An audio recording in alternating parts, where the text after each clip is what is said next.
और की बात कहाँ कह तो सो सो पेट ही के पट बीच बचावै।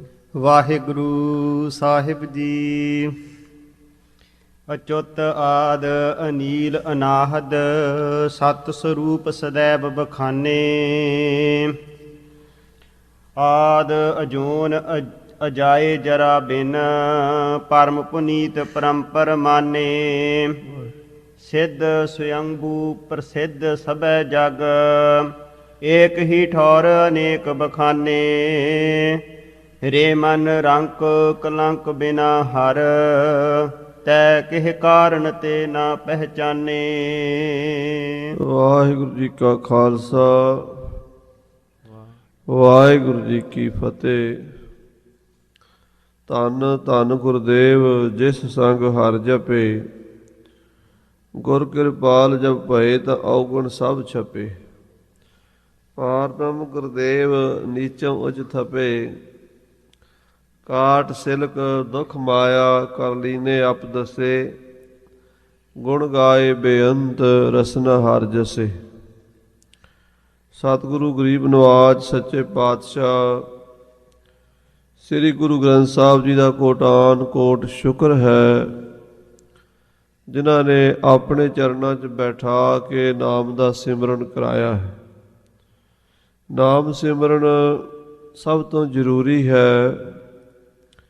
ਸਤਿਗੁਰੂ ਗੁਰੂ ਗ੍ਰੰਥ ਸਾਹਿਬ ਜੀ ਮਹਾਰਾਜ ਦੀ ਬਾਣੀ 'ਚ ਸਭ ਤੋਂ ਕੇਂਦਰੀ ਜਿਹੜਾ ਸਿਧਾਂਤ ਹੈ, ਮੁੱਖ ਸਿਧਾਂਤ ਹੈ, ਉਹ ਨਾਮ ਜਪਣ ਦਾ ਹੀ ਹੈ।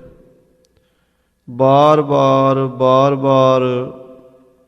ਮਹਾਰਾਜੇ ਕਹਿੰਦੇ ਜਪ ਮਨ ਸਤਨਾਮ ਸਦਾ ਸਤਨਾਮ। ਹਲਤ ਪਲਤ ਮੁਖ ਊਜਲ ਹੋਈ ਹੈ, ਨਿਤ ਧਿਆਈਐ ਹਰ ਪੁਰਖ ਨਿਰੰਜਨਾ। ਬਾਰ ਜਪਜੀ ਸਾਹਿਬ ਤੋਂ ਹੀ ਸ਼ੁਰੂ ਕਰ ਲਓ।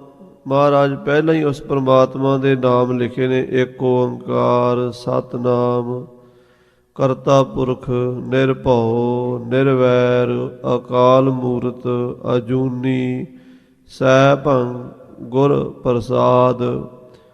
ਇਹ ਸਭ ਪਰਮੇਸ਼ਰ ਦੇ ਵਿਸ਼ੇਸ਼ਣ ਦੱਸ ਕੇ ਫਿਰ ਕਹਿੰਦੇ ਨੇ ਜਪ। ਹੇ ਭਾਈ, ਇਹਨਾਂ ਨਾਮਾਂ ਦਾ ਤੂੰ ਜਾਪ ਕਰ। ਕਿਹੜਾ ਵਾਹਿਗੁਰੂ? ਜਿਹੜਾ ਆਦ ਸੱਚ ਜੁਗਾਦ ਸੱਚ ਹੈ ਭੀ ਸੱਚ ਨਾਨਕ ਹੋਸੀ ਭੀ ਸੱਚ। ਉਹਦੇ ਨਾਲ ਤੂੰ ਜੁੜ। ਤੇ ਜਪਜੀ ਸਾਹਿਬ ਵਿੱਚ ਨਾਮ ਦੀ ਵਡਿਆਈ ਦੱਸੀ ਹੈ। ਜੇਤਾ ਕੀਤਾ ਤੇਤਾ ਨਾਉ ਵਿਣ ਨਾਵੈ ਨਾਹੀ ਕੋ ਥਾਉ। ਕਿ ਪਰਮਾਤਮਾ ਨੇ ਜਿੰਨਾ ਸੰਸਾਰ ਬਣਾਇਆ ਹੈ, ਜਿੰਨੀ ਸ੍ਰਿਸ਼ਟੀ ਬਣਾਈ ਹੈ, ਉਹ ਨਾਮ ਦੇ ਆਸਰੇ ਹੀ ਬਣੀ ਹੈ, ਨਾਮ ਨਾਲ ਹੀ ਬਣੀ ਹੈ। ਨਾਮ ਤੋਂ ਬਿਨਾਂ ਕੋਈ ਚੀਜ਼ ਬਣੀ ਨਹੀਂ। ਨਾਮ ਕੇ ਧਾਰੇ ਸਗਲੇ ਜੰਤ, ਨਾਮ ਕੇ ਧਾਰੇ ਖੰਡ ਬ੍ਰਹਮੰਡ। ਸਾਰੀ ਸ੍ਰਿਸ਼ਟੀ ਨੂੰ ਵਾਹਿਗੁਰੂ ਨੇ ਨਾਮ ਦੀ ਸ਼ਕਤੀ ਨਾਲ ਧਾਰਨ ਕੀਤਾ ਹੈ। ਪਰਮੇਸ਼ਰ ਔਰ ਪਰਮੇਸ਼ਰ ਦਾ ਨਾਮ ਦੋ ਚੀਜ਼ਾਂ ਨਹੀਂ ਹਨ, ਇੱਕੋ ਹੀ ਹੈ। ਨਾਮੀ ਔਰ ਨਾਮ ਵਿੱਚ ਅਭੇਦਤਾ ਹੈ, ਭੇਦ ਨਹੀਂ ਹੈ।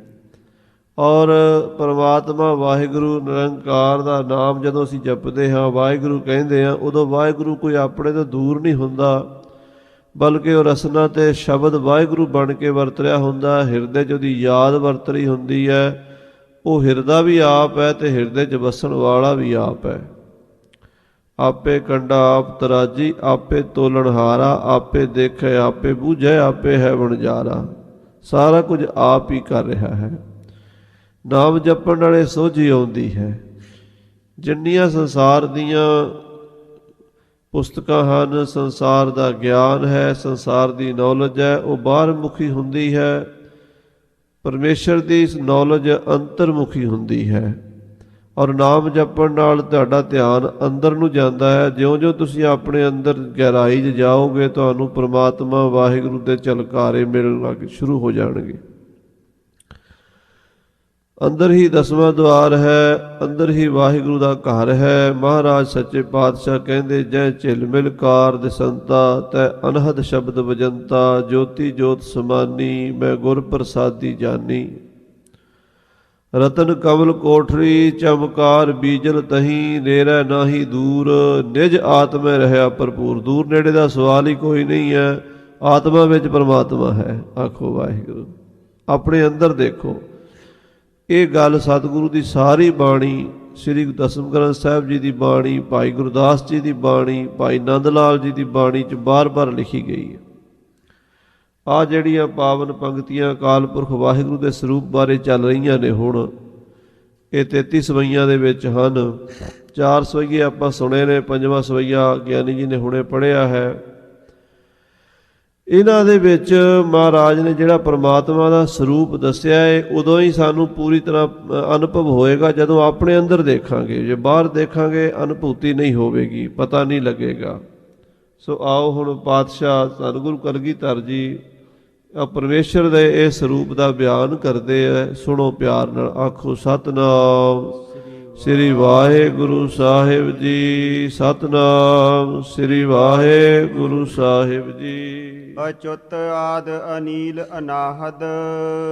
ਮਹਾਰਾਜ ਕਹਿੰਦੇ ਜਿਹੜਾ ਪਰਮੇਸ਼ਰ ਦਾ ਸਰੂਪ ਹੈ ਅਚੁੱਤ ਹੈ।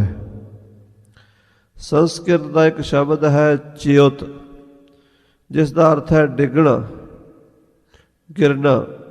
ਕੋਈ ਬੰਦਾ ਪਹਾੜ ਤੋਂ ਡਿੱਗ ਪਿਆ, ਕੋਈ ਕੋਠੇ ਤੋਂ ਡਿੱਗ ਪਿਆ, ਕੋਈ ਪੌੜੀ ਤੋਂ ਪੈਰ ਫਿਸਲ ਕੇ ਡਿੱਗ ਪਿਆ, ਕੋਈ ਕਿਸੇ ਘੋੜੇ ਤੋਂ ਡਿੱਗ ਪਿਆ, ਕਿਸੇ ਗੱਡੀ ਤੋਂ ਡਿੱਗ ਪਿਆ, ਤੇ ਉਹਨੂੰ ਕਹਿੰਦੇ ਆ ਵੀ ਇਹ ਚਿਉਤ ਹੋ ਗਿਆ, ਗਿਰ ਗਿਆ ਹੈ। ਸੰਸਕ੍ਰਿਤ ਵਿੱਚ ਚਿਉਤ ਸ਼ਬਦ ਦਾ ਅਰਥ ਹੈ ਗਿਰ ਜਾਣਾ, ਡਿੱਗ ਪੈਣਾ। ਔਰ ਜੇ ਉਸ ਤੋਂ ਪਹਿਲਾਂ ਐੜਾ ਲਾ ਦਈਏ ਤਾਂ ਬਣ ਗਿਆ ਅਚੁੱਤ। ਅਚੁੱਤ ਦਾ ਮਤਲਬ ਜੋ ਨਹੀਂ ਡਿੱਗਦਾ, ਜੋ ਨਹੀਂ ਗਿਰਦਾ। ਇਸ ਸੰਸਾਰ ਦੇ ਵਿੱਚ ਜਿਤਨੇ ਵੀ ਜੀਵ ਹਨ ਉਹ ਗਿਰੇ ਹਨ, ਡਿੱਗੇ ਹਨ, ਤਾਂ ਹੀ 84 'ਚ ਪਏ ਹਨ। ਕਰਮਾਂ ਕਰਕੇ ਆਪਾਂ ਸਾਰੇ ਹੀ ਜਨਮ ਮਰਨ ਦੇ ਚੱਕਰ 'ਚ ਪਏ ਹੋਏ ਹਾਂ। ਇੱਕ ਨਹੀਂ ਜਨਮ ਮਰਨ ਦੇ ਚੱਕਰ 'ਚ ਪੈਂਦਾ ਤਾਂ ਪਰਮੇਸ਼ਰ ਨਹੀਂ ਪੈਂਦਾ। ਇੱਕ ਨਹੀਂ ਡਿੱਗਦਾ ਤਾਂ ਪਰਮੇਸ਼ਰ ਨਹੀਂ ਡਿੱਗਦਾ। ਬਾਕੀ ਸਭ ਚੀਜ਼ਾਂ ਡਿੱਗਣ ਵਾਲੀਆਂ ਨੇ। ਮਕਾਨ ਵੀ ਡਿੱਗ ਪੈਂਦੇ ਆ, ਕਿਲੇ ਵੀ ਡਿੱਗ ਪੈਂਦੇ ਆ। ਮਹਾਰਾਜ ਨੇ ਬਾਣੀ ਦੇ ਵਿੱਚ ਬਚਨ ਲਿਖਿਆ, ਗੁਰੂ ਨਾਨਕ ਸਾਹਿਬ ਜੀ ਨੇ, ਇੱਕ ਨੂੰਹ ਆਪਣੀ ਸੱਸ ਨੂੰ ਮੱਥਾ ਨਾ ਟੇਕੇ। ਪਾਤਸ਼ਾਹ ਗੁਰੂ ਨਾਨਕ ਦੇਵ ਜੀ ਦੇਖ ਰਹੇ ਸਨ। ਨੌਜਵਾਨ ਸੀਗੀ। ਉਹਨੂੰ ਪੁੱਛਿਆ, ਤੂੰ ਸੱਸ ਨੂੰ ਕਿਉਂ ਨਹੀਂ ਮੱਥਾ ਟੇਕਦੀ, ਝੁਕਦੀ ਕਿਉਂ ਨਹੀਂ? ਉਹ ਕਹਿੰਦੀ, ਜਵਾਨੀ ਕਰਕੇ ਮੇਰੇ ਤੋਂ ਝੁਕਿਆ ਨਹੀਂ ਜਾਂਦਾ। ਗੁਰੂ ਗ੍ਰੰਥ ਸਾਹਿਬ ਦੇ ਪਾਵਨ ਪੰਨਾ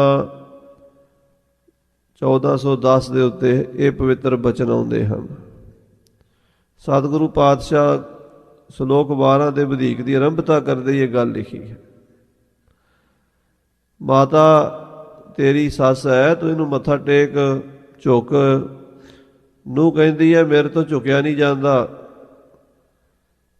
ਹਜੂਰ ਨੇ ਉਹ ਬਚਨ ਲਿਖੇ ਨੇ, ਉਹ ਤੰਗੀ ਪੈ ਉਹਰੀ ਗਹਿਰੀ ਗੰਭੀਰੀ। ਪੈ ਉਹਰੀ ਕਹਿੰਦੇ ਦੁੱਧ ਵਾਲੇ ਥਣ।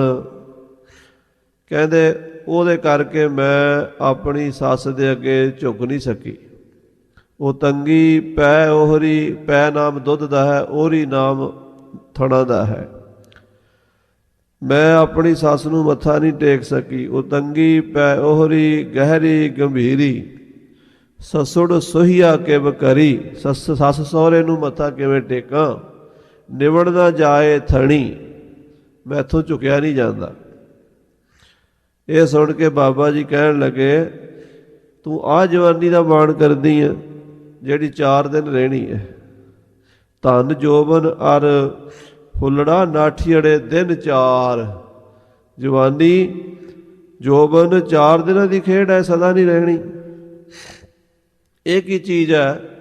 ਮਹਾਰਾਜ ਕਹਿੰਦੇ, ਗੱਚ ਜੇ ਲੱਗਾ ਗਿੜਵੜੀ, ਸਖੀਏ ਧੌਲ ਹਰੀ।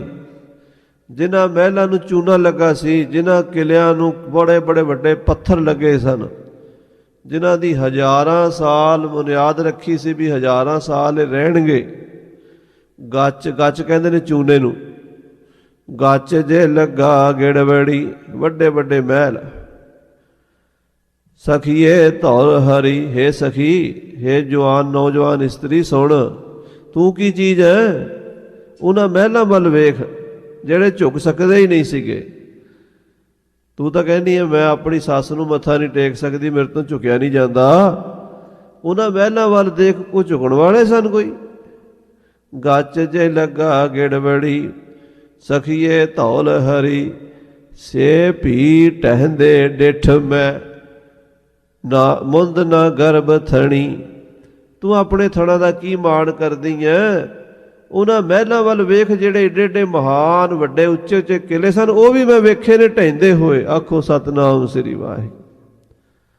ਸਤਿਗੁਰਾਂ ਨੇ ਇਹ ਸ਼ਲੋਕ ਉਸ ਇਸਤਰੀ ਨੂੰ ਸਮਝਾਇਆ, ਸਾਨੂੰ ਵੀ ਸਮਝਾਇਆ। ਕਹਿਣ ਲੱਗੇ ਤੁਸੀਂ ਆਪਣੀ ਜਵਾਨੀ ਦਾ, ਆਪਣੀ ਵਿੱਦਿਆ ਦਾ, ਆਪਣੀ ਅਕਲ ਦਾ, ਆਪਣੇ ਹੁਨਰ ਦਾ ਮਾਣ ਕਰੀ ਬੈਠੇ ਹੋ, ਕੁਝ ਵੀ ਨਹੀਂ ਹੈ। ਸਾਰੇ ਡਿੱਗੋਗੇ, ਸਾਰੇ ਮਰੋਗੇ, ਸਾਰੇ ਖਤਮ ਹੋਵੋਗੇ। ਇਸ ਸੰਸਾਰ ਦੇ ਵਿੱਚ ਕੋਈ ਮਹਿਲ, ਕੋਈ ਕਿਲਾ, ਕੋਈ ਪਹਾੜ, ਕੋਈ ਚੀਜ਼ ਐਸੀ ਨਹੀਂ ਜਿਹੜੀ ਸਦਾ ਰਹੇਗੀ, ਸਭ ਡਿੱਗ ਪੈਣਗੇ। ਕੌਣ ਨਹੀਂ ਡਿੱਗੇਗਾ? ਕਲਗੀਧਰ ਪਾਤਸ਼ਾਹ ਕਹਿੰਦੇ ਇੱਕ ਪਰਮੇਸ਼ਰ ਨਹੀਂ ਡਿੱਗੇਗਾ, ਅਚੁੱਤ। ਉਹ ਪਰਮਾਤਮਾ ਡਿੱਗਣ ਵਾਲਾ ਨਹੀਂ ਹੈ, ਆਦਿ ਸਾਰਿਆਂ ਦਾ ਮੁੱਢ ਹੈ, ਅਨੀਲ ਗਿਣਤੀ ਤੋਂ ਰਹਿਤ ਹੈ। ਉਹਦੀ ਕੋਈ ਗਿਣਤੀ ਨਹੀਂ, ਕੋਈ ਸ਼ੁਮਾਰ ਨਹੀਂ ਕਰ ਸਕਦਾ। 1 2 1000 ਲੱਖ ਕਰੋੜ ਅਰਬ ਖਰਬ ਦੀ ਗੱਲ ਹੀ ਕੋਈ ਨਹੀਂ। ਬੇਅੰਤ ਬੇਅੰਤ ਹੈ ਉਹਦੀ ਕਲਾ, ਕਿਸੇ ਤਰ੍ਹਾਂ ਵੀ ਗਿਣਤੀ ਮਿਣਤੀ 'ਚ ਨਹੀਂ ਆਉਂਦਾ। ਅਨਾਹਦ, ਹੱਦ ਤੋਂ ਪਰੇ ਅਪਰੰਪਾਰ ਹੈ, ਪਾਰਲਾ ਪਾਸਾ ਕੋਈ ਲੱਭ ਨਹੀਂ ਸਕਦਾ। ਸਤ ਸਰੂਪ ਸदैव ਬਖਾਨੇ। ਇਹ ਭਾਈ ਉਹ ਸਤ ਸਰੂਪ ਹੈ ਤੇ ਸਦੀਵੀ ਹੈ। ਇਹ ਬਾਰ-ਬਾਰ 10ਵੇਂ ਪਾਤਸ਼ਾਹ ਕਿਉਂ ਕਹਿ ਰਹੇ ਨੇ ਕੋਈ ਗੱਲ? ਪਹਿਲਾਂ ਵੀ ਸਤ ਸदैव ਸ਼ਬਦ ਸਾਰੇ ਸਵਈਆਂ 'ਚ ਆਇਆ, ਇਹ 5ਵੇਂ 'ਚ ਵੀ ਆਇਆ। ਮਹਾਰਾਜ ਸਾਨੂੰ ਇਹ ਦੱਸਣਾ ਚਾਹੁੰਦੇ ਆ ਵੀ ਤੁਹਾਡੇ ਦਿਮਾਗ ਵਿੱਚ ਇਹ ਗੱਲ ਬਾਰ-ਬਾਰ ਵਸ ਜਾਵੇ ਵੀ ਪ੍ਰਮਾਤਮਾ ਤੋਂ ਬਿਨਾਂ ਕੋਈ ਚੀਜ਼ ਸਦਾ ਰਹਿਣ ਵਾਲੀ ਨਹੀਂ ਹੈ। ਇਹ ਗੱਲ ਯਾਦ ਰੱਖ ਲਓ, ਇੱਕ ਪ੍ਰਮਾਤਮਾ ਨੇ ਸਦਾ ਰਹਿਣਾ। ਸਤ ਸदैव, ਸਤ ਸਰੂਪ ਸदैव ਬਖਾਨੇ। ਉਹ ਸਤ ਸਰੂਪ ਹੈ ਤੇ ਸਦੀਵ ਕਾਲ ਕਿਹਾ ਗਿਆ ਹੈ। ਵੇਦਾਂ ਸ਼ਾਸਤਰਾਂ, ਮਹਾਂਪੁਰਸ਼ਾਂ, ਵਿਦਵਾਨਾਂ, ਰਿਸ਼ੀਆਂ, ਮੁਨੀਆਂ, ਜਪੀਆਂ ਤਪੀਆਂ ਸਾਰਿਆਂ ਨੇ ਇੱਕੋ ਆਵਾਜ਼ ਵਿੱਚ ਕਿਹਾ ਵੀ ਪ੍ਰਮਾਤਮਾ ਸਦਾ ਰਹੇਗਾ। ਕੁਰਾਨ ਵਿੱਚ ਵੀ ਇਸ ਪ੍ਰਮਾਤਮਾ ਨੂੰ ਲਾ ਸ਼ਰੀਕ ਕਿਹਾ ਗਿਆ ਕਿ ਪ੍ਰਮਾਤਮਾ ਦਾ ਕੋਈ ਸ਼ਰੀਕ ਨਹੀਂ। ਪ੍ਰਮਾਤਮਾ ਲਾ ਸ਼ਰੀਕ ਲਾ ਮਕਾਨ ਹੈ। ਲਾ ਸ਼ਰੀਕ ਦਾ ਮਤਲਬ ਹੁੰਦਾ ਵੀ ਉਹਦੇ ਵਰਗਾ ਕੋਈ ਨਹੀਂ। ਪ੍ਰਮਾਤਮਾ ਵਰਗਾ, ਖੁਦਾ ਵਰਗਾ, ਅੱਲਾ ਵਰਗਾ ਦੂਸਰਾ ਅੱਲਾ ਕੋਈ ਨਹੀਂ। ਖੁਦਾ ਵਰਗਾ ਦੂਸਰਾ ਖੁਦਾ ਕੋਈ ਨਹੀਂ। ਤੇ ਲਾ ਮਕਾਨ, ਉਹਦਾ ਕੋਈ ਇੱਕ ਟਿਕਾਣਾ ਨਹੀਂ ਵੀ ਇੱਕ ਘਰ 'ਚ ਰਹਿੰਦਾ ਹੋਵੇ, ਉਹ ਸਭ ਥਾਵਾਂ ਤੇ ਰਹਿੰਦਾ ਹੈ। ਆਖੋ ਸ੍ਰੀ ਵਾਹਿਗੁਰੂ। ਮਹਾਰਾਜ ਕਹਿੰਦੇ ਐਸਾ ਸਾਰੇ ਧਰਮ ਗ੍ਰੰਥਾਂ ਨੇ ਬਖਾਨੇ ਬਖਿਆਨ ਕੀਤਾ ਹੈ। ਜੋ ਸਾਰੇ ਮਹਾਂਪੁਰਸ਼ਾਂ ਨੇ, ਵੇਦਾਂ ਸ਼ਾਸਤਰਾਂ ਨੇ ਵਿਖਿਆਨ ਕੀਤਾ, ਉਹੀ ਗੱਲ ਨੂੰ ਗੁਰੂ ਨਾਨਕ ਦੇਵ ਜੀ ਮਹਾਰਾਜ ਨੇ ਕਿਹਾ ਹੈ ਕਿ ਪਰਮਾਤਮਾ ਵਾਹਿਗੁਰੂ ਸਤ ਹੈ ਔਰ ਸਦਾ ਰਹਿਣ ਵਾਲਾ ਹੈ। ਆਦ ਅਜੋਨ ਅਜਾਏ ਜਰਾ ਬਿਨ। ਉਹ ਪਰਮਾਤਮਾ ਜਿੱਥੇ ਸਾਰਿਆਂ ਦਾ ਆਦ ਹੈ, ਉੱਥੇ ਅਜੋਨ ਹੈ, ਜੂਨਾਂ ਵਿੱਚ ਨਹੀਂ ਆਉਂਦਾ। ਉਹ ਕਿਸੇ ਮਾਂ ਦੇ ਪੇਟ ਤੋਂ ਨਹੀਂ ਜੰਮਿਆ। ਅਜਾਏ ਜਗ੍ਹਾ ਤੋਂ ਰਹਿਤ ਹੈ, ਉਹਦੀ ਕੋਈ ਇੱਕ ਜਗ੍ਹਾ ਨਹੀਂ। ਕੋਈ ਕਹਿੰਦਾ ਰੱਬ ਮੰਦਰ 'ਚ ਹੈ, ਕੋਈ ਕਹਿੰਦਾ ਮਸੀਤ 'ਚ ਹੈ, ਪਰ ਮਹਾਰਾਜ ਕਹਿੰਦੇ ਸਾਰੀਆਂ ਥਾਵਾਂ ਤੇ ਹੈ। ਮੰਦਰ ਮਸੀਤ ਵਿੱਚ ਵੀ ਹੈ ਤੇ ਮੰਦਰ ਮਸੀਤ ਤੋਂ ਬਾਹਰ ਵੀ ਹੈ। ਜਿੱਥੇ ਸੰਸਾਰ ਦੇ ਵਿੱਚ ਤੁਹਾਡੀ ਨਜ਼ਰ ਜਾਂਦੀ, ਉੱਥੇ ਹੀ ਪ੍ਰਮਾਤਮਾ ਹੈ। ਜਰਾ ਬਿਨ, ਜਰਾ ਨਾਮ ਹੈ ਬੁਢੇਪੇ ਦਾ। ਸਾਧ ਸੰਗਤ ਜੀ ਧਿਆਨ ਦਿਓ, ਦੁਨੀਆ ਦੀ ਕੋਈ ਚੀਜ਼ ਨੂੰ ਸਾਡੇ ਸਾਹਮਣੇ ਰੱਖ ਲਓ, ਜਵਾਨ ਸਦਾ ਨਹੀਂ ਕੋਈ ਚੀਜ਼ ਰਹਿਣੀ। ਬੰਦਾ ਸਦਾ ਜਵਾਨ ਨਹੀਂ ਰਹਿੰਦਾ, ਬੁੱਢਾ ਹੁੰਦਾ ਹੈ। ਇਸਤਰੀ ਸਦਾ ਜਵਾਨ ਨਹੀਂ ਰਹਿੰਦੀ, ਬੁੱਢੀ ਹੁੰਦੀ ਹੈ। ਪਸ਼ੂ ਪੰਛੀ ਸਦਾ ਜਵਾਨ ਨਹੀਂ ਰਹਿੰਦੇ, ਬੁੱਢੇ ਹੁੰਦੇ ਹੈ। ਔਰ ਦਰਖਤ, ਬੂਟੇ, ਬਨਸਪਤੀ ਸਦਾ ਜਵਾਨ ਨਹੀਂ ਰਹਿੰਦੀ, ਉਹ ਵੀ ਬੁੱਢੇ ਹੋ ਕੇ ਖਤਮ ਹੁੰਦੇ ਹੈ। ਇਸ ਧਰਤੀ ਦਾ ਕੋਈ ਮਕਾਨ, ਕਿਲਾ, ਕੋਟ, ਕੋਈ ਚੀਜ਼ ਹੈ, ਕੋਈ ਸ਼ਹਿਰ ਹੈ, ਉਹਦੇ ਨਾਲ ਬੁਢੇਪਾ ਜੁੜਿਆ ਹੋਇਆ। ਬੁਢੇਪੇ ਨੇ ਆਉਣਾ ਹੀ ਆਉਣਾ, ਆਉਣਾ ਹੀ ਆਉਣਾ। ਹਰ ਚੀਜ਼ ਪੁਰਾਣੀ ਹੋਣੀ ਹੈ। ਕਹਿੰਦੇ ਸਿਆਣਿਆਂ ਦੀ ਕਹਾਵਤ ਹੈ ਵੀ ਨਵਾਂ 9 ਦਿਨ, ਪੁਰਾਣਾ 100 ਦਿਨ। ਨਵਾਂ ਤੇ 9 ਦਿਨ ਰਹਿੰਦਾ ਤੇ ਪੁਰਾਣਾ ਹੋ ਕੇ 100 ਦਿਨ ਰਹਿੰਦਾ। ਕੋਈ ਵੀ ਚੀਜ਼ ਹੈ, ਗੱਡੀ ਖਰੀਦ ਲਓ ਨਵੀਂ, ਨਵੀਂ ਤਾਂ ਰਹੇਗੀ ਸਾਲ 6 ਮਹੀਨੇ, ਪੁਰਾਣੀ ਰਹੇਗੀ ਬਣ ਕੇ 15-20 ਸਾਲ। ਮਕਾਨ ਪਾਇਆ ਨਵਾਂ, ਕੋਠੀ ਪਾਈ, ਕੋਠੀ ਰਹੇਗੀ ਨਵੀਂ 9 ਦਿਨ, ਪੁਰਾਣੀ 100 ਦਿਨ। ਸਾਲ 6 ਮਹੀਨੇ ਨਵੀਂ ਲੱਗਦੀ ਹੈ, ਫਿਰ ਤਾਂ ਪੁਰਾਣੀ ਹੋਣੀ ਹੋਣੀ ਹੈ। ਐਸੀ ਚੀਜ਼ ਦੁਨੀਆ ਦੀ ਕੋਈ ਨਹੀਂ ਜਿਹੜੀ ਪੁਰਾਣੀ ਨਾ ਹੋਵੇ। ਸਭ ਚੀਜ਼ਾਂ ਬੁੱਢੀਆਂ ਹੁੰਦੀਆਂ, ਪੁਰਾਣੀਆਂ ਹੁੰਦੀਆਂ, ਖਤਮ ਹੁੰਦੀਆਂ। ਮਹਾਤਮਾ ਬੁੱਧ ਨੇ ਇਹਨਾਂ ਤਿੰਨਾਂ ਚੀਜ਼ਾਂ ਨੂੰ ਦੇਖ ਕੇ ਰਾਜ ਭਾਗ ਛੱਡ ਕੇ ਤਿਆਗ ਕੀਤਾ ਸੀ। ਆਪਣੇ ਸਾਰਥੀ ਚੰਨੇ ਨੂੰ ਲੈ ਕੇ ਸੈਰ ਨੂੰ ਬਾਹਰ ਨਿਕਲੇ। ਰਾਜਕੁਮਾਰ ਸਨ, ਉਦੋਂ ਛੋਟੀ ਉਮਰ ਸੀ। ਗੌਤਮ ਆਪਣੇ ਸਾਰਥੀ ਨੂੰ ਪੁੱਛਦੇ ਹੈ, ਆਹ ਕੌਣ ਹੈ? ਉਹਨਾਂ ਕਿਹਾ ਜੀ ਇਹ ਬੁੱਢਾ ਹੈ। ਇੱਕ ਬੰਦਾ ਬਜ਼ੁਰਗ ਹੋ ਚੁੱਕਾ ਸੀ, ਸੋਟੀ ਦੇ ਆਸਰੇ ਕੁੱਬਾ ਹੋਇਆ ਤੁਰਿਆ ਜਾ ਰਿਹਾ ਸੀ। ਮਹਾਤਮਾ ਬੁੱਧ ਨੇ ਪੁੱਛਿਆ, ਇਹ ਕੌਣ ਹੈ? ਕਹਿਣ ਲੱਗਾ, ਜੀ ਮਹਾਰਾਜ ਇਹ ਬਜ਼ੁਰਗ ਹੈ, ਇਹ ਬੁੱਢਾ ਹੈ। ਚੰਨਿਆ, ਆਪਾਂ ਵੀ ਬੁੱਢੇ ਹੋਵਾਂਗੇ? ਉਹਨੇ ਆਖਿਆ, ਹਾਂ ਰਾਜਕੁਮਾਰ, ਆਪਣੇ ਤੇ ਵੀ ਬੁਢੇਪਾ ਆਏਗਾ ਤੇ ਆਪਾਂ ਵੀ ਬੁੱਢੇ ਹੋਵਾਂਗੇ ਤੇ ਆਪਣੀ ਵੀ ਲੱਕ ਇੱਦਾਂ ਕੁੱਬੀ ਹੋ ਜਾਏਗੀ ਤੇ ਆਪਾਂ ਵੀ ਸੋਟੀ ਦੇ ਆਸਰੇ ਤੁਰਿਆ ਕਰਾਂਗੇ। ਅੱਗੇ ਦੇਖਿਆ ਇੱਕ ਰੋਗੀ ਮੰਜੇ ਤੇ ਪਿਆ ਸੀ, ਬਿਮਾਰ ਸੀ। ਇਹ ਕੌਣ ਹੈ? ਚੰਨੇ ਨੇ ਆਖਿਆ, ਰਾਜਕੁਮਾਰ ਇਹ ਰੋਗੀ ਹੈ।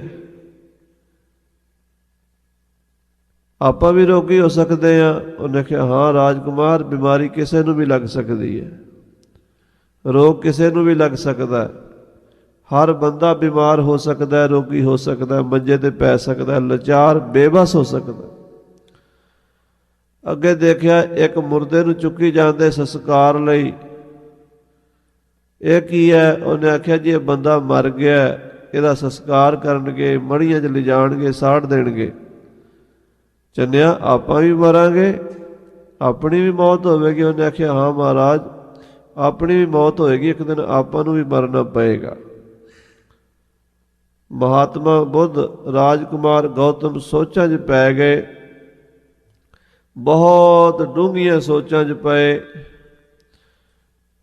ਅਖੀਰ ਨਿਰਣਾ ਲਿਆ ਵੀ ਇਹਨਾਂ ਚੀਜ਼ਾਂ ਤੋਂ ਪਰਲਾ ਪਾਸਾ ਲੱਭਣਾ ਹੈ, ਜਿੱਥੇ ਬੁਢੇਪਾ ਨਾ ਹੋਵੇ, ਜਿੱਥੇ ਰੋਗ ਨਾ ਹੋਵੇ, ਜਿੱਥੇ ਮੌਤ ਨਾ ਹੋਵੇ।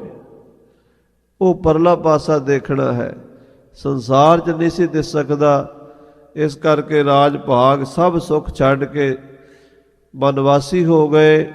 ਲਗਾਤਾਰ 7 ਸਾਲ ਬੁੱਧ ਗਇਆ ਦੇ ਬਿਰਖ ਥੱਲੇ ਬੈਠ ਕੇ ਤਕਰੜੀ ਸਾਧਨਾ ਕੀਤੀ। ਨਿਰਵਾਣ ਪਦ ਨੂੰ ਪ੍ਰਾਪਤ ਕਰਕੇ ਪਹੁੰਚ ਕੇ ਫਿਰ ਆਖਿਆ ਵੀ ਇਸ ਤੋਂ ਪਰੇ ਪਰਮਾਨੰਦ ਪਰਮਾਤਮਾ ਦਾ ਸਰੂਪ ਹੈ, ਜਿੱਥੇ ਬੁਢੇਪਾ ਨਹੀਂ, ਜਿੱਥੇ ਰੋਗ ਨਹੀਂ, ਜਿੱਥੇ ਬਿਮਾਰੀ ਨਹੀਂ, ਜਿੱਥੇ ਮੌਤ ਨਹੀਂ। ਸੋ ਖਾਲਸਾ ਜੀ, ਸਤਿਗੁਰੂ ਮਹਾਰਾਜ ਗਰੀਬ ਨਵਾਜ ਜੀ ਕਹਿ ਰਹੇ ਨੇ, ਆਦ ਅਜੋਨ ਅਜਾਏ ਜਰਾ ਬਿਨ। ਪਰਮਾਤਮਾ ਦਾ ਸਰੂਪ ਐਸਾ ਹੈ, ਸਾਡੀ ਤਰ੍ਹਾਂ ਮਾਂ ਦੇ ਪੇਟ 'ਚ ਪੁੱਠਾ ਨਹੀਂ ਲਟਕਦਾ, ਔਰ ਸਾਡੀ ਤਰ੍ਹਾਂ ਇੱਕ ਥਾਂ 'ਤੇ ਨਹੀਂ ਰਹਿੰਦਾ, ਸਰਬ ਵਿਆਪਕ ਹੈ, ਸਰਬ ਸ਼ਕਤੀਮਾਨ ਹੈ, ਔਰ ਸਾਡੇ ਤਰ੍ਹਾਂ ਬੁੱਢਾ ਵੀ ਨਹੀਂ ਹੁੰਦਾ, ਸਦਾ ਹੀ ਜਵਾਨ ਹੈ, ਸਦਾ ਹੀ ਪ੍ਰਕਾਸ਼ ਰੂਪ ਹੈ। ਪਰਮ ਪੁਨੀਤ ਪਰੰਪਰ ਮਾਨੇ। ਉਹ ਪਰਮ ਸਭ ਤੋਂ ਸ੍ਰੇਸ਼ਟ, ਅਤਿਅੰਤ ਪੁਨੀਤ ਪੁੰਨਾ ਵਾਲਾ ਤੇ ਪਰੰਪਰਾ ਕਰਕੇ ਮੰਨਿਆ ਗਿਆ ਹੈ। ਪੁਰਾਤਨ ਤੋਂ ਪੁਰਾਤਨ, ਵੱਡੇ ਤੋਂ ਵੱਡੇ ਮਹਾਂਪੁਰਸ਼, ਅਵਤਾਰੀ ਪੁਰਸ਼ ਵੀ ਉਸ ਨੂੰ ਮੰਨਦੇ ਰਹੇ ਨੇ ਪਰੰਪਰਾ ਤੋਂ। ਹਰ ਧਰਮ ਦੇ ਬਜ਼ੁਰਗ ਸਿਆਣਿਆਂ ਨੂੰ, ਸਤਿਕਾਰਯੋਗ ਅਵਤਾਰਾਂ ਨੂੰ, ਰਿਸ਼ੀਆਂ ਮੁਨੀਆਂ ਨੂੰ ਦੇਖੋ, ਉਹਨਾਂ ਸਾਰਿਆਂ ਨੇ ਉਸ ਅਕਾਲ ਪੁਰਖ ਦੇ ਅੱਗੇ ਸਿਰ ਝੁਕਾਇਆ ਹੈ। ਜਿਹੜੇ ਪਰੰਪਰਾ ਕਰਕੇ ਸਿੱਧ ਪੁਰਸ਼ ਹੋਏ ਨੇ, ਉਹਨਾਂ ਨੇ ਉਸ ਪਰਮਾਤਮਾ ਨੂੰ ਮੰਨਿਆ ਹੈ। ਪਰੰਪਰ ਦਾ ਅਰਥ ਹੈ ਦੂਸਰਾ, ਪਰੇ ਤੋਂ ਪਰੇ, ਜਿੱਥੇ ਤੱਕ ਸਾਡੀ ਬੁੱਧੀ ਵੀ ਨਾ ਜਾ ਸਕੇ, ਜਿੱਥੇ ਸਾਡੀ ਸੋਚ ਵੀ ਨਾ ਜਾ ਸਕੇ, ਉਸ ਤੋਂ ਵੀ ਪਰੇ ਉਹ ਪਰਮੇਸ਼ਰ ਵਿਆਪਕ ਹੈ। ਸਿੱਧ ਸਵਯੰਭੂ ਪ੍ਰਸਿੱਧ ਸਭੈ ਜਗ। ਉਹ ਆਪਣੇ ਆਪ ਤੋਂ ਹੀ ਸਿੱਧ ਹੈ। ਸਿੱਧ ਸਵਯੰਭੂ, ਸਵਯੰਭੂ ਮੈਨੇ ਆਪਣੇ ਆਪ ਤੋਂ ਪ੍ਰਗਟ ਹੋਇਆ। ਸਾਰੀ ਦੁਨੀਆ ਉਸ ਤੋਂ ਪ੍ਰਗਟ ਹੋਈ ਹੈ, ਪਰ ਉਹ ਕਿਸੇ ਤੋਂ ਪ੍ਰਗਟ ਨਹੀਂ ਹੋਇਆ। ਉਹ ਸੰਸਾਰ ਦਾ ਕਰਤਾ ਵਾਹਿਗੁਰੂ ਨਿਰੰਕਾਰ ਆਪ ਕਿਸੇ ਦੁਆਰਾ ਬਣਾਇਆ ਹੋਇਆ ਨਹੀਂ ਹੈ। ਇਹ ਫਰਕ ਹੈ। ਅਸੀਂ ਸਾਰੇ ਕਿਸੇ ਦੁਆਰਾ ਪੈਦਾ ਕੀਤੇ ਗਏ ਹਾਂ। ਇਹ ਸਾਰੀ ਸ੍ਰਿਸ਼ਟੀ ਉਹ ਪਰਮੇਸ਼ਰ ਦੀ ਬਣਾਈ ਹੋਈ ਹੈ, ਪਰ ਉਹ ਪਰਮੇਸ਼ਰ ਕਿਸੇ ਦਾ ਬਣਾਇਆ ਹੋਇਆ ਨਹੀਂ ਹੈ। ਸਿੱਧ ਸਵਯੰਭੂ, ਸਿੱਧ ਮੈਨੇ ਆਪਣੇ ਆਪ ਤੋਂ ਸਿੱਧ ਹੈ। ਉਸ ਨੂੰ ਸਿੱਧ ਕਰਨ ਲਈ ਦੂਸਰਾ ਕੋਈ ਨਹੀਂ ਹੈ। ਸੰਸਾਰ ਵਿੱਚ ਕੋਈ ਵਸਤੂ ਸਿੱਧ ਕਰਨੀ ਹੋਵੇ, ਉਸ ਨੂੰ ਦੂਸਰਾ ਬੰਦਾ ਸਿੱਧ ਕਰਦਾ। ਦੂਸਰਾ ਕਹਿੰਦਾ ਇੱਦਾਂ ਨਹੀਂ, ਇੱਦਾਂ ਹੈ, ਇਹ ਗੱਲ ਇਹ ਇਸ ਤਰ੍ਹਾਂ ਹੈ। ਜਿਵੇਂ ਉਹ ਕਹਿੰਦੇ ਆ ਵੀ 10 ਬੰਦੇ ਘਰੋਂ ਤੁਰੇ ਸੀਗੇ, ਨਦੀ 'ਚੋਂ ਪਾਰ ਹੋਣ ਲੱਗੇ, ਤੇ ਨਦੀ 'ਚੋਂ ਪਾਰ ਹੋਣ ਲੱਗੇ, ਜਦੋਂ ਪਾਰ ਹੋਏ ਤੇ ਉਹਨਾਂ ਨੂੰ ਵਹਿਮ ਪੈ ਗਿਆ। ਵਹਿਮ ਪੈ ਗਿਆ ਵੀ ਇੱਕ ਬੰਦਾ ਸਾਡੇ 'ਚੋਂ ਘੱਟ ਹੈ, ਇੱਕ ਬੰਦਾ ਸਾਡੇ 'ਚੋਂ ਰੁੜ ਗਿਆ ਲੱਗਦਾ। ਉਹ ਸਾਰੇ ਉੱਥੇ ਬਹਿ ਕੇ ਰੋਣ ਲੱਗ ਪਏ, ਰੋਣ ਲੱਗ ਪਏ। ਕੋਈ ਸਿਆਣਾ ਬੰਦਾ ਆ ਗਿਆ, ਉਸਨੇ ਪੁੱਛਿਆ ਭਾਈ ਰੋਂਦੇ ਕਿਉਂ?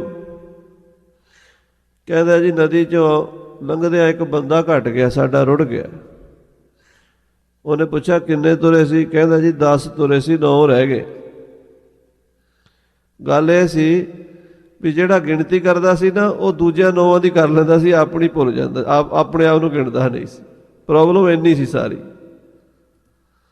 1 2 3 4 5 6 7 8 9। ਦੂਜੇ ਨੇ ਕਿਹਾ ਉਹ ਤੂੰ ਗਿਣ ਕੇ ਦੇਖ। ਉਹਨੇ ਦੇਖਿਆ, ਉਹਨੇ ਵੀ 9 ਗਿਣੇ। ਤੀਜੇ ਨੇ ਗਿਣਿਆ, ਉਹਨੇ ਵੀ 9 ਗਿਣੇ।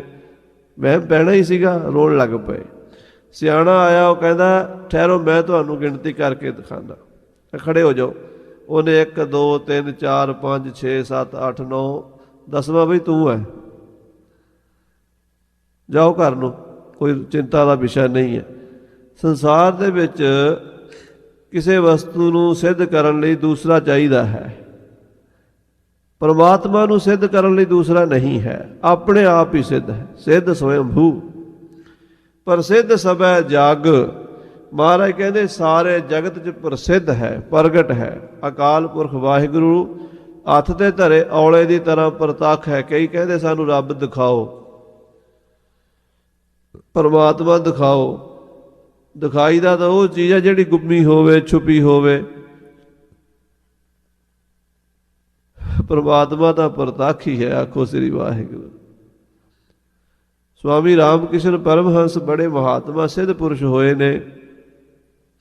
ਸਵਾਮੀ ਵਿਵੇਕਾਨੰਦ ਦੇ ਗੁਰਦੇਵ ਹੋਏ ਨੇ ਅਨਪੜ੍ਹ, ਆਪਣੇ ਦਸਖਤ ਵੀ ਨਹੀਂ ਸੀ ਕਰ ਸਕਦੇ। ਊੜਾ ਐੜਾ ਕੀ ਬੜੀ ਦੂਰ ਦੀ ਗੱਲਾਂ ਨੇ।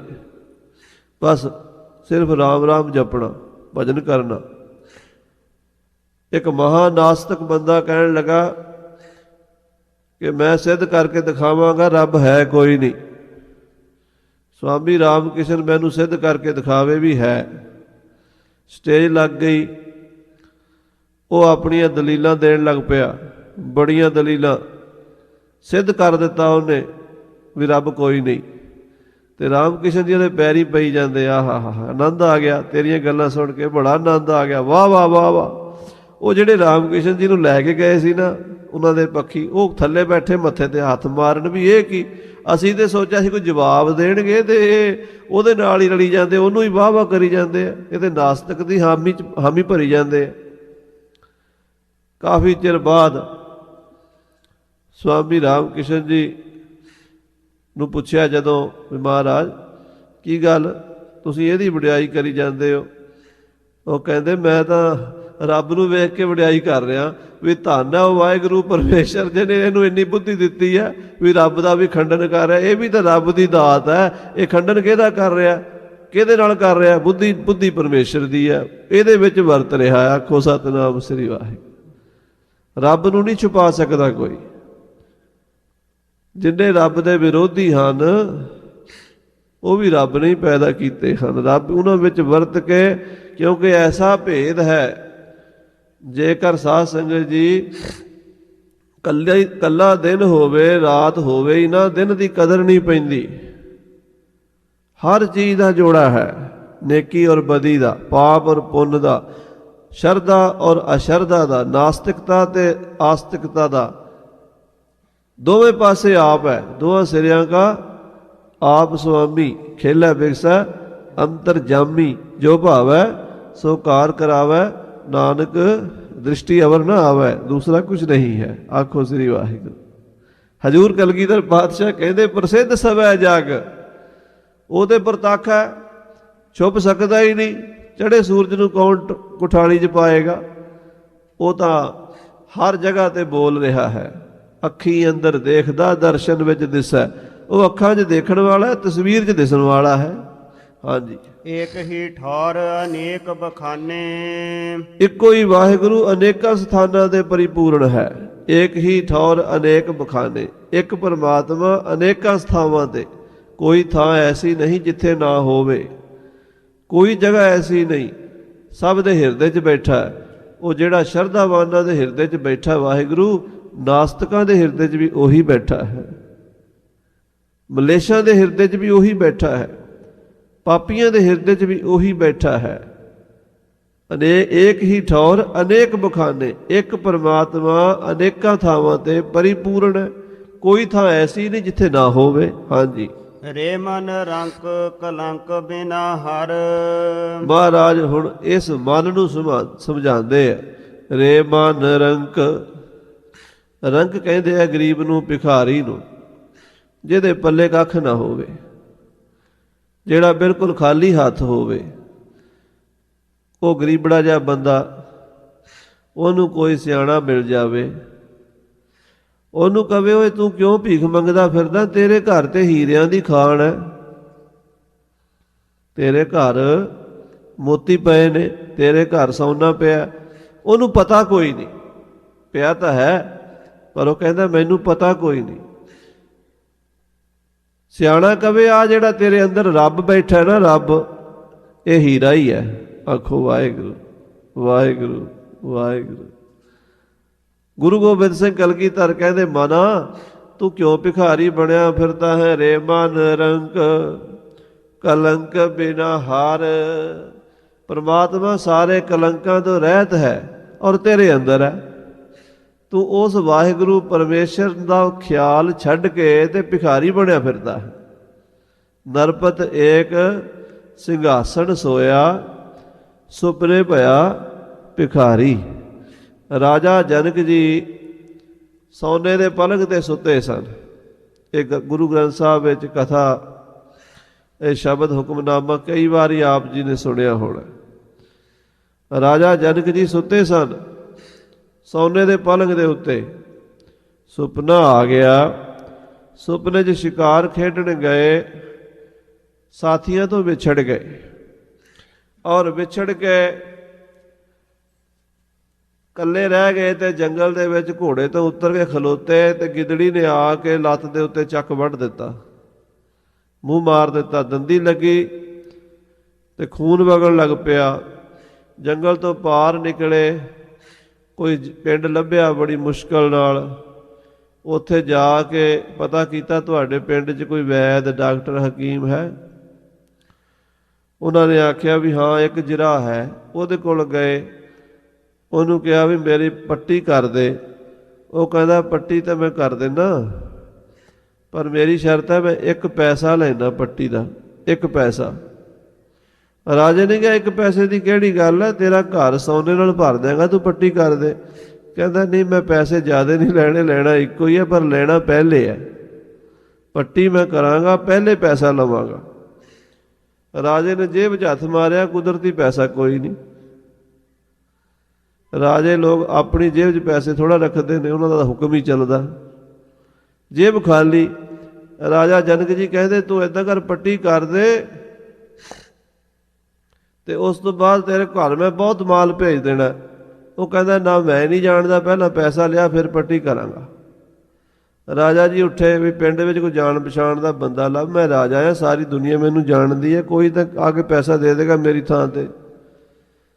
ਕੁਦਰਤ ਦਾ ਭਾਣਾ, ਸਾਰੇ ਪਿੰਡ 'ਚ ਬੰਦਾ ਨਹੀਂ ਲੱਭਾ ਜਾਣ ਪਛਾਣ ਦਾ, ਜਿਹਨੂੰ ਵੀ ਆਖੇ ਵੀ ਮੈਂ ਰਾਜਾ ਆ। ਉਹ ਕਹਿੰਦੇ ਰਾਜਾ ਹੈ ਤੇ ਫਿਰ ਸਾਡੇ ਤੋਂ ਕੀ ਭਾਲਦਾ, ਤੂੰ ਰਾਜਾ। ਉਹ ਕਹਿੰਦੇ ਯਾਰ ਮੇਰੀ ਪੱਟੀ ਕਰਾ ਦਿਓ। ਕਹਿੰਦੇ ਪੱਟੀ ਪੁੱਟੀ ਤੇਰੀ ਕੀ ਕਰਾਈ, ਅਸੀਂ ਤੈਨੂੰ ਜਾਣਦੇ ਹੀ ਨਹੀਂ। ਇੱਕ ਬੰਦਾ ਮਿਲਿਆ, ਉਹ ਕਹਿੰਦਾ ਚੱਲ ਮੈਂ ਪੈਸਾ ਤਾਂ ਦੇ ਦੇਂਗਾ, ਪਰ ਤੈਨੂੰ ਇੱਦਾਂ ਹੱਥ ਕਰਕੇ ਮੰਗਣਾ ਪਏਗਾ ਜਿਵੇਂ ਭਿਖਾਰੀ ਮੰਗਦਾ। ਉਹਨੇ ਇੱਕ ਪੈਸਾ ਕੱਢਿਆ, ਰਾਜੇ ਨੂੰ ਇੱਦਾਂ ਹੱਥ ਕਰਨਾ ਪਿਆ ਭਿਖਾਰੀ ਬਣ ਕੇ। ਉਹਨੇ ਜਦੋਂ ਹੱਥ ਤੇ ਪੈਸਾ ਸਿੱਟਿਆ ਤੇ ਸੁਪਨਾ ਟੁੱਟ ਗਿਆ, ਜਾਗ ਆ ਗਈ। ਦੇਖਿਆ ਵੀ ਸੋਨੇ ਦੇ ਮਹਿਲ 'ਚ ਪਏ ਆ, ਸੋਨੇ ਦੇ ਪਲੰਘ ਤੇ ਸੁੱਤੇ ਆ, ਇਹ ਕੀ ਤਮਾਸ਼ਾ। ਸਵੇਰੇ ਉਹਨਾਂ ਦੇ ਗੁਰਦੇਵ ਸਨ ਅਸ਼ਟਾਵਕਰ, ਮਹਾਨ ਪੁਰਸ਼ ਸਨ ਬੜੇ, 8 ਅੰਗ ਸਰੀਰ ਦੇ, ਉਹਨਾਂ ਦੇ 8 ਵਲ ਪੈਂਦੇ ਸੀ ਸਰੀਰ ਦੇ ਵਿੱਚ, ਵਿੰਗਾ ਟੇਢਾ ਸਰੀਰ ਸੀਗਾ, ਪਰ ਹੈਨ ਬ੍ਰਹਮ ਗਿਆਨੀ ਸਨ। ਅਸ਼ਟਾਵਕਰ ਜੀ ਆਏ, ਦਰਬਾਰ 'ਚ ਬੈਠ ਗਏ। ਜਨਕ ਨੇ ਪੁੱਛਿਆ ਰਮਜ ਦੇ ਨਾਲ, ਮਹਾਰਾਜ ਉਹ ਸੱਚ ਕਿ ਇਹ ਸੱਚ? ਕਿਉਂਕਿ ਜਿਹੜਾ ਪੂਰਨ ਮਹਾਂਪੁਰਸ਼ ਹੁੰਦਾ ਉਹ ਤਿੰਨਾਂ ਅਵਸਥਾ ਨੂੰ ਜਾਣਦਾ, ਜਾਗਰਤ, ਸੁਪਨ, ਸੁਖੋਪਤੀ ਨੂੰ, ਤਿੰਨਾਂ ਦਾ ਸਾਕਸ਼ੀ ਹੁੰਦਾ। ਔਰ ਉਹਨੂੰ ਇਹ ਵੀ ਪਤਾ ਹੁੰਦਾ ਵੀ ਦੂਸਰੇ ਬੰਦੇ ਨੇ ਸੁਪਨੇ 'ਚ ਕੀ ਦੇਖਿਆ।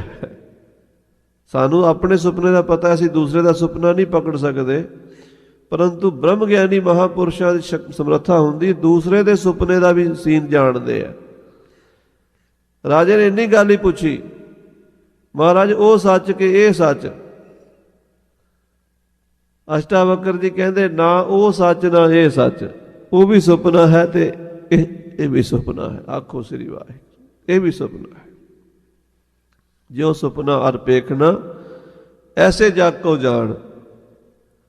ਸੁਪਨੇ ਵਿੱਚ ਵੀ ਸਾਰੀ ਖੇਡ ਝੂਠੀ ਸੀ, ਇਹ ਵੀ ਝੂਠੀ ਹੈ। ਮਹਾਰਾਜ ਕਹਿੰਦੇ ਜਿਵੇਂ ਇੱਕ ਰਾਜਾ ਨਰਪਤ ਏਕ ਸਿੰਘਾਸਣ ਸੋਇਆ, ਸੋਨੇ ਦੇ ਪਲੰਗ ਤੇ ਸੁੱਤਾ, ਸੁਪਨੇ ਭਇਆ ਭਿਖਾਰੀ, ਅਛਤ ਰਾਜ ਵਿਛਰਤ ਦੁੱਖ ਪਾਇਆ। ਰਾਜ ਦੇ ਹੁੰਦਿਆਂ ਉਹਨੂੰ ਭੀਖ ਮੰਗਣੀ ਪਈ, ਦੁਖੀ ਹੋਇਆ, ਸੋ ਗਤ ਭਈ ਹਮਾਰੀ। ਸਾਡਾ ਵੀ ਇਹ ਹਾਲ ਹੈ, ਅਸੀਂ ਹੈ ਤਾਂ ਉਸ ਰਾਜੇ ਦੇ, ਪਰਮੇਸ਼ਰ ਦੇ, ਵਾਹਿਗੁਰੂ ਦੇ ਪੁੱਤਰ ਹਾਂ, ਪਰ ਭੀਖ ਮੰਗਦੇ ਫਿਰਦੇ ਹਾਂ, ਦਰ ਬਦਰ ਤੇ ਭਟਕ ਰਹੇ ਹਾਂ। ਮਹਾਰਾਜ ਕਲਗੀਧਰ ਕਹਿੰਦੇ ਰੇ ਮਨ ਰੰਕ ਕਲੰਕ ਬਿਨਾ ਹਾਰ। ਹਰੀ ਪਰਮਾਤਮਾ ਜੋ ਕਲੰਕ ਤੋਂ ਬਿਨਾ ਹੈ, ਤੈ ਕਿਹ ਕਾਰਨ ਤੇ ਨਾ ਪਹਿਚਾਨੇ। ਤੈ ਤੂੰ ਕਿਹ ਕਾਰਨ, ਕਿਸ ਕਾਰਨ ਕਰਕੇ ਉਸ ਨੂੰ ਨਹੀਂ ਪਛਾਣਦਾ? ਕੀ ਤੇਰੀ ਮੱਤ ਤੇ ਪੜਦਾ ਪੈ ਗਿਆ? ਜਿਹੜਾ ਵਾਹਿਗੁਰੂ ਤੇਰਾ ਮਾਲਕ ਹੈ, ਤੇਰੇ ਅੰਦਰ ਬੈਠਾ ਹੈ, ਤੇਰਾ ਸਾਥੀ ਹੈ, ਤੇਰਾ ਮਿੱਤਰ ਹੈ, ਤੇਰਾ ਪਿਓ ਹੈ, ਤੇਰੀ ਮਾਂ ਹੈ, ਸਾਰੇ ਰਿਸ਼ਤੇ ਤੇਰੇ ਉਹਦੇ ਨਾਲ ਨੇ, ਤੂੰ ਉਹਨੂੰ ਕਿਉਂ ਛੱਡੀ ਬੈਠਾ? ਤੂੰ ਕਿਉਂ ਭਿਖਾਰੀ ਬਣਿਆ ਫਿਰਦਾ? ਜੇ ਤੂੰ ਉਸ ਰਾਜੇ ਨੂੰ, ਉਸ ਵਾਹਿਗੁਰੂ ਨੂੰ, ਆਪਣੇ ਮਾਲਕ ਨੂੰ, ਸੁਆਮੀ ਨੂੰ ਜਾਣ ਲਵੇ, ਤੇਰੀ ਸਾਰੀ ਗਰੀਬੀ, ਸਾਰਾ ਦਲਿੱਦਰ ਨਿਕਲ ਜਾਵੇ, ਤੇਰੇ ਜਿਹੜੇ ਤਰਲੇ ਤੂੰ ਲੈ ਰਿਹਾ ਦੁਨੀਆ ਦੇ ਅੱਗੇ ਨਾ ਲੈਣੇ ਪੈਣ, ਤੂੰ ਤਾਂ ਇਸ ਸਰੀਰ ਤੋਂ ਪਰੇ ਹੋ ਕੇ ਪਰਮਾਤਮਾ ਦਾ ਰੂਪ ਬਣ ਜਾਵੇਂ। ਕਾਰਨ ਕੀ ਬਣਿਆ ਹੈ ਕਿ ਤੂੰ ਅਗਿਆਨਤਾ ਦੀ ਨੀਂਦ ਸੌਂ ਕੇ ਆਪਣੇ ਉਸ ਮਾਲਕ ਵਾਹਿਗੁਰੂ ਨੂੰ ਪਛਾਣ ਤੋਂ ਹਟ ਗਿਆ ਹੈ। ਅਛਰ ਆਦ ਅਨੀਲ ਅਨਾਹਦ। ਫਿਰ ਮਹਾਰਾਜ ਉਸ ਪਰਮੇਸ਼ਰ ਦੇ ਗੁਣ ਦੱਸੀ ਜਾਂਦੇ, ਸਰੂਪ ਦੱਸੀ ਜਾਂਦੇ। ਅਛਰ, ਅਛਰ ਦਾ ਅਰਥ ਹੁੰਦਾ ਜੋ ਛਲਿਆ ਨਾ ਜਾ ਸਕੇ। ਇਸ ਸੰਸਾਰ ਦੇ ਵਿੱਚ ਸਾਰਿਆਂ ਨੂੰ ਮਾਇਆ ਨੇ ਛਲ ਲਿਆ ਹੈ। ਬ੍ਰਹਮਾ ਵਿਸ਼ਨ ਮਹਾਦੇਵ ਛਲਿਆ। ਹਜੂਰ ਕਹਿੰਦੇ ਬ੍ਰਹਮਾ ਨੂੰ ਵੀ ਛਲ ਲਿਆ, ਮਹਾਦੇਵ ਸ਼ਿਵ ਜੀ ਨੂੰ ਵੀ ਛਲ ਲਿਆ, ਵਿਸ਼ਨੂੰ ਨੂੰ ਵੀ ਮਾਇਆ ਨੇ ਛਲ ਲਿਆ, 33 ਕਰੋੜ ਦੇਵਤਿਆਂ ਨੂੰ ਮਾਇਆ ਨੇ ਛਲ ਲਿਆ। ਇਹ ਜਿਤਨੇ ਜੀਵ ਜੰਤੂ ਪਸ਼ੂ ਪੰਛੀ ਸਭ ਨੂੰ ਮਾਇਆ ਨੇ ਛਲਿਆ ਹੋਇਆ ਹੈ। ਬਾਹਰ ਦੇ ਦਿਸਦੇ ਹੋਏ ਪਦਾਰਥਾਂ ਨੂੰ ਦੇਖ ਕੇ ਲੁਭਾਏਮਾਨ ਹੋ ਜਾਣਾ, ਇਹਨੂੰ ਕਹਿੰਦੇ ਛਲਿਆ ਜਾਣਾ। ਸਭ ਛਲੇ ਗਏ, ਛਲ ਵਿੱਚ ਆ ਗਏ। ਉਹ ਅਕਾਲ ਪੁਰਖ ਵਾਹਿਗੁਰੂ ਨਹੀਂ ਛਲਿਆ ਜਾਂਦਾ, ਉਹ ਸ਼ੁੱਧ ਸਰੂਪ ਹੈ, ਮਾਇਆ ਦੇ ਵਿੱਚ ਰਹਿੰਦਾ ਹੋਇਆ ਵੀ ਨਿਰਲੇਪ ਹੈ। ਆਚਾਰ ਜੋ ਛੜਿਆ ਨਾ ਜਾ ਸਕੇ। ਅਛਰ ਦੂਸਰਾ ਅਛਰ ਦਾ ਅਰਥ ਇਹ ਵੀ ਵਿਦਵਾਨ ਕਰਦੇ ਨੇ ਜੋ ਨਾਸ ਨਾ ਹੋਵੇ, ਖਤਮ ਨਾ ਹੋਵੇ। ਜੋ ਪ੍ਰਮਾਤਮਾ ਛੜਿਆ ਨਹੀਂ ਜਾ ਸਕਦਾ, ਜੋ ਕਿਸੇ ਦੁਆਰਾ ਖਤਮ ਨਹੀਂ ਹੋ ਸਕਦਾ, ਉਹ ਸਾਰਿਆਂ ਦਾ ਮੂਲ ਤੇ ਅਨੀਲ ਗਿਣਤੀ ਤੋਂ ਰਹਿਤ ਤੇ ਅਪਰੰਪਾਰ ਹੈ। ਸਤ ਸਦੈਵ ਤੁਹੀ ਕਰਤਾਰਾ।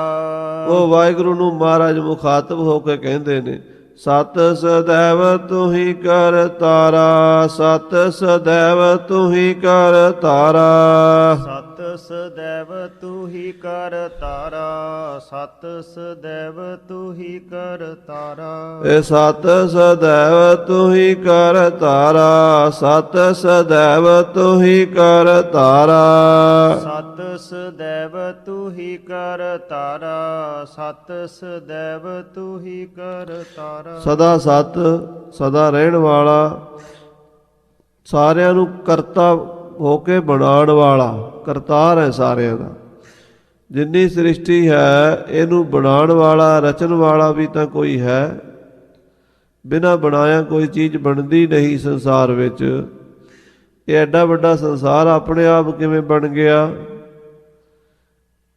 ਜਿਹੜੇ ਲੋਕ ਕਹਿੰਦੇ ਆਪਣੇ ਆਪ ਬਣ ਗਿਆ, ਉਹਨਾਂ ਨੂੰ ਕਹੀਏ ਵੀ ਆ ਮਿੱਟੀ ਵੀ ਪਈ ਹੈ, ਇੱਟਾਂ ਵੀ ਪਈਆਂ ਨੇ, ਤੇ ਰੇਤਾ ਬਜਰੀ ਸੀਮੈਂਟ ਸਾਰਾ ਪਿਆ, ਆਪਣੇ ਆਪ ਮਕਾਨ ਬਣਨ ਦਿਓ, ਮਿਸਤਰੀ ਕਿਉਂ ਲਾਉਂਦੇ ਹੋ? ਉੱਥੇ ਚੁੱਪ ਕਰ ਜਾਂਦੇ ਆ। ਜਿਹੜੇ ਕਹਿੰਦੇ ਨੇ ਆਪਣੇ ਆਪ ਬਣ ਗਿਆ, ਆਪਣੇ ਆਪ ਫਿਰ ਮਕਾਨ ਵੀ ਬਣਨਾ ਚਾਹੀਦਾ, ਮਿੱਟੀ ਤੋਂ ਘੜਾ ਵੀ ਬਣਨਾ ਚਾਹੀਦਾ। ਨਹੀਂ ਬਣਦਾ, ਘੁਮਿਆਰ ਚਾਹੀਦਾ, ਰਾਜ ਮਿਸਤਰੀ ਚਾਹੀਦਾ। ਮਹਾਰਾਜ ਕਹਿੰਦੇ ਕਰਤਾ ਪੁਰਖ ਨੇ ਬਣਾਇਆ ਹੈ, ਕਰਤਾ ਪੁਰਖ ਪਰਮੇਸ਼ਰ ਹੈ। ਦੋ ਕਾਰਨ ਹੁੰਦੇ ਖਾਲਸਾ ਜੀ ਕਿਸੇ ਵਸਤੂ ਦੇ ਬਣਨ ਵਾਸਤੇ। ਇੱਕ ਹੁੰਦਾ ਉਪਾਦਾਨ ਕਾਰਨ, ਇੱਕ ਹੁੰਦਾ ਨਿਮਿਤ ਕਾਰਨ। ਦੋ ਕਾਰਨ ਇਕੱਠੇ ਹੋਣ ਤਾਂ ਚੀਜ਼ ਬਣ ਜਾਂਦੀ ਹੈ। ਕਿਵੇਂ? ਘੜਾ ਬਣਾਉਣ ਲਈ ਨਿਮਿਤ ਕਾਰਨ ਵੀ ਚਾਹੀਦਾ, ਉਪਾਦਾਨ ਕਾਰਨ ਵੀ ਚਾਹੀਦਾ। ਉਪਾਦਾਨ ਕਾਰਨ ਘੜੇ ਦਾ ਮਿੱਟੀ ਹੈ, ਮਿੱਟੀ ਤੋਂ ਘੜਾ ਬਣੇਗਾ। ਜੇ ਮਿੱਟੀ ਨਾ ਹੋਵੇ ਘੜਾ ਨਹੀਂ ਬਣ ਸਕਦਾ। ਕਿ ਬਣ ਸਕਦਾ? ਮਿੱਟੀ ਤੋਂ ਬਿਨਾਂ ਘੜਾ ਨਹੀਂ ਬਣ ਸਕਦਾ, ਮਿੱਟੀ ਚਾਹੀਦੀ ਹੈ।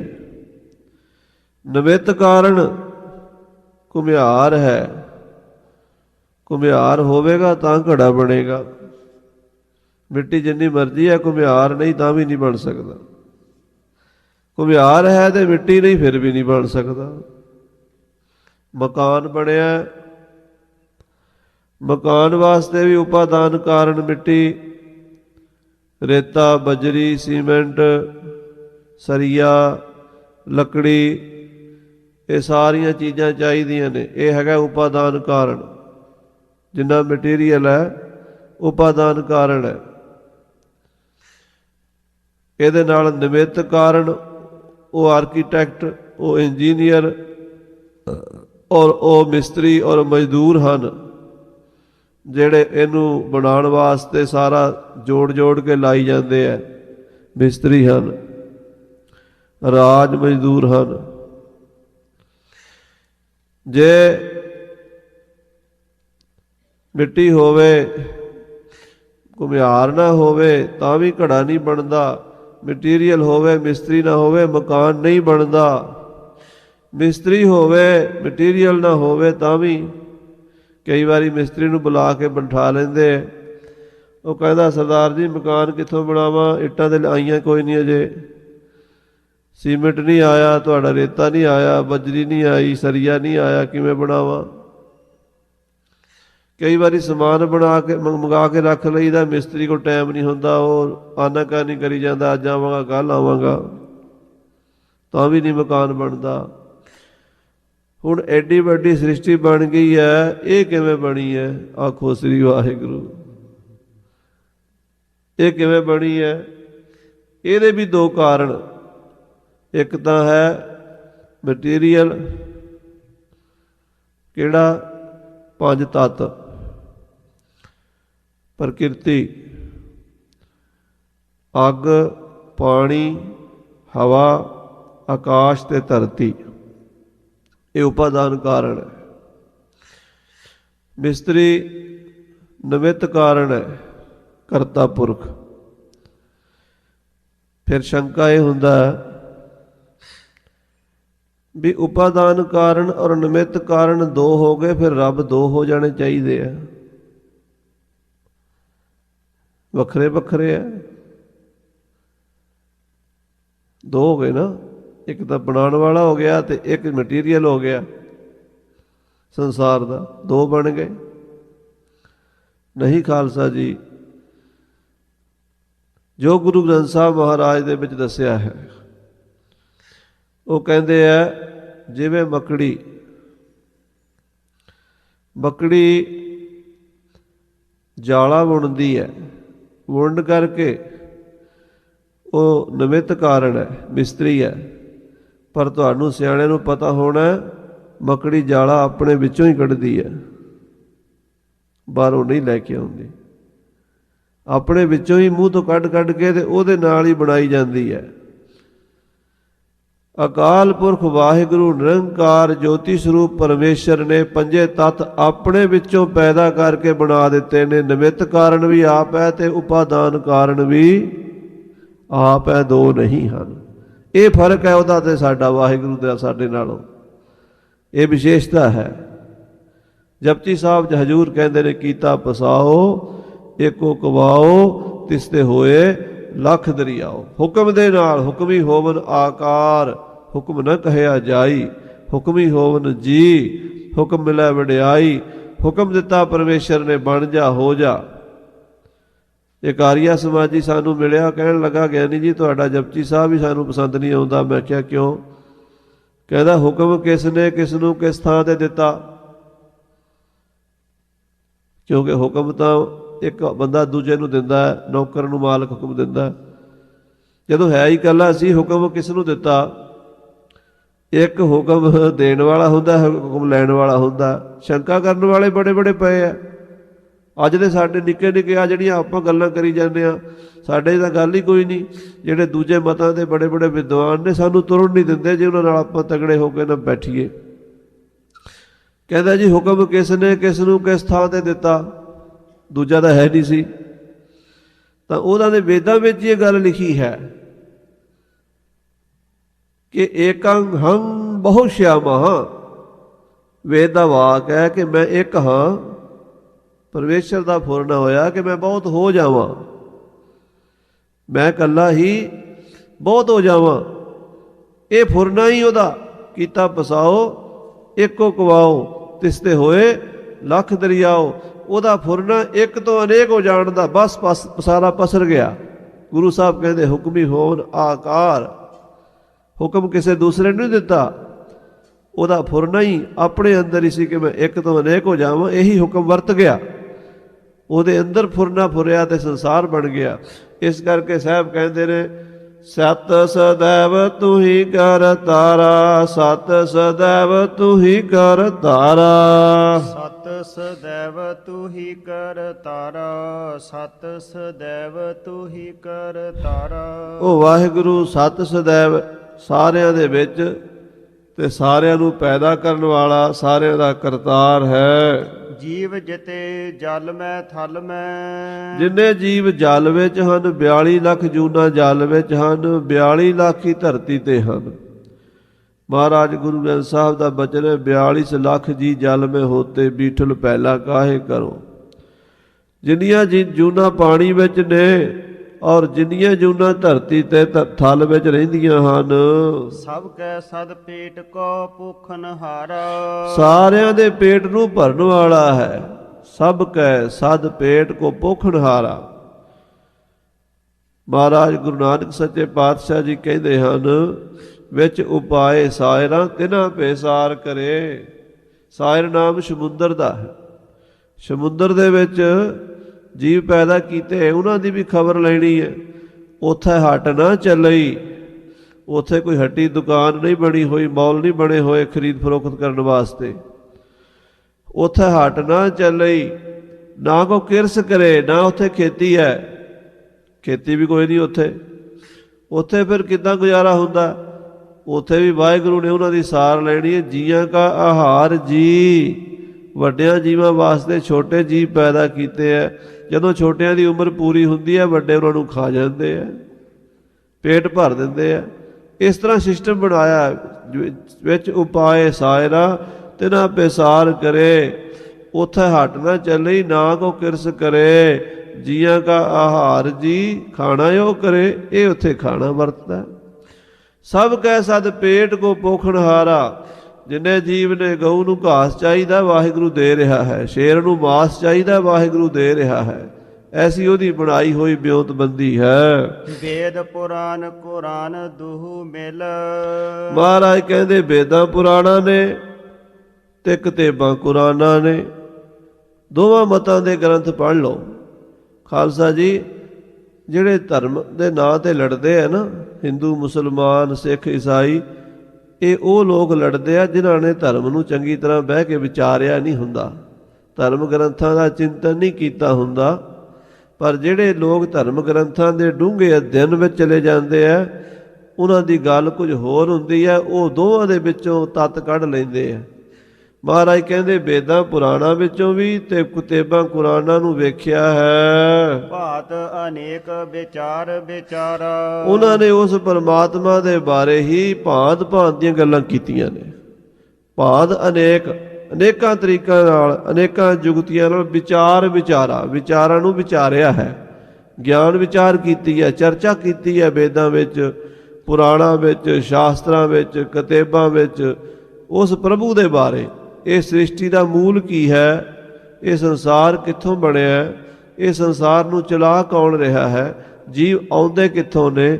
ਜੀਵ ਜਾਂਦੇ ਕਿੱਥੇ ਨੇ? ਇਹੀ ਤਾਂ ਧਰਮ ਗ੍ਰੰਥਾਂ ਦਾ ਵਿਸ਼ਾ ਹੈ।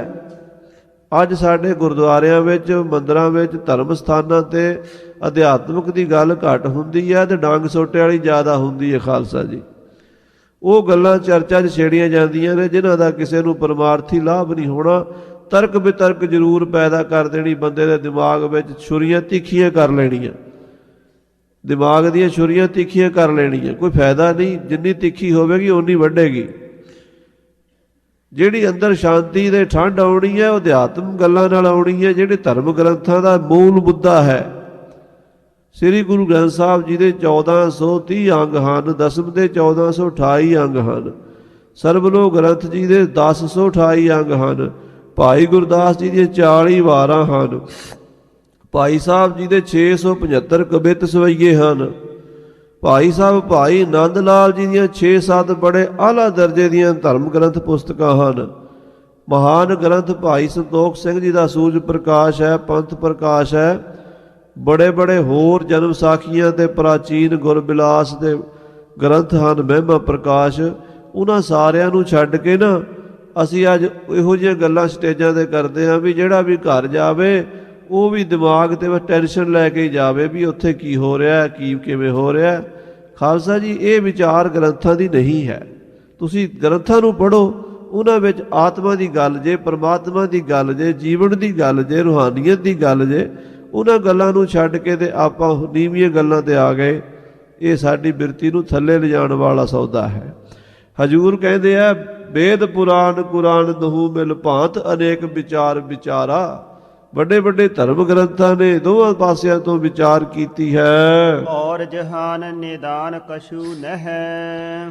ਅਖੀਰ ਉਹਨਾਂ ਨੇ ਤੱਤ ਕੀ ਕੱਢਿਆ ਹੈ? ਉਹਨਾਂ ਸਾਰੇ ਧਰਮ ਗ੍ਰੰਥਾਂ ਦੇ ਲਿਖਣ ਵਾਲਿਆਂ ਨੇ ਨਿਚੋੜ ਕੀ ਕੱਢਿਆ ਹੈ?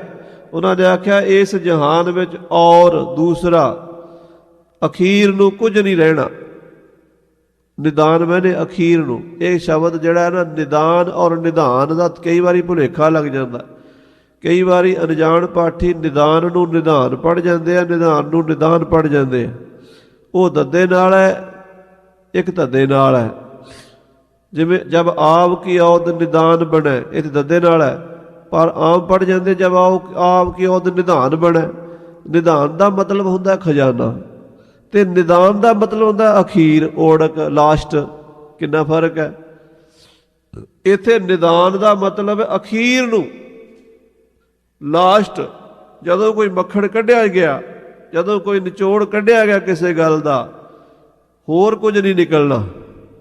ਹੋਰ ਕੀ ਨਿਕਲਣਾ? ਕੁਝ ਨਹੀਂ ਨਿਕਲਣਾ। ਇਸ ਬ੍ਰਹਮੰਡ ਦਾ, ਇਸ ਕੁੱਲ ਕਾਇਨਾਤ ਦਾ, ਇਸ ਸੰਸਾਰ ਦਾ, ਇਸ ਜਹਾਨ ਦਾ ਨਿਚੋੜ ਏ ਸੁਬਹਾਨ ਤੂੰ ਹੀ ਕਰ ਤਾਰਾ, ਏ ਸੁਬਹਾਨ ਤੂੰ ਹੀ ਕਰ ਤਾਰਾ। ਏ ਸੁਬਹਾਨ ਤੂੰ ਹੀ ਸਿਰਦਾਰਾ, ਏ ਸੁਬਹਾਨ ਤੂੰ ਹੀ ਸਿਰਦਾਰਾ। ਹੇ ਵਾਹਿਗੁਰੂ, ਇਹ ਸੰਸਾਰ ਦਾ ਲਾਸਟ ਸਰਦਾਰ ਤੂੰ ਹੋਏਗਾ।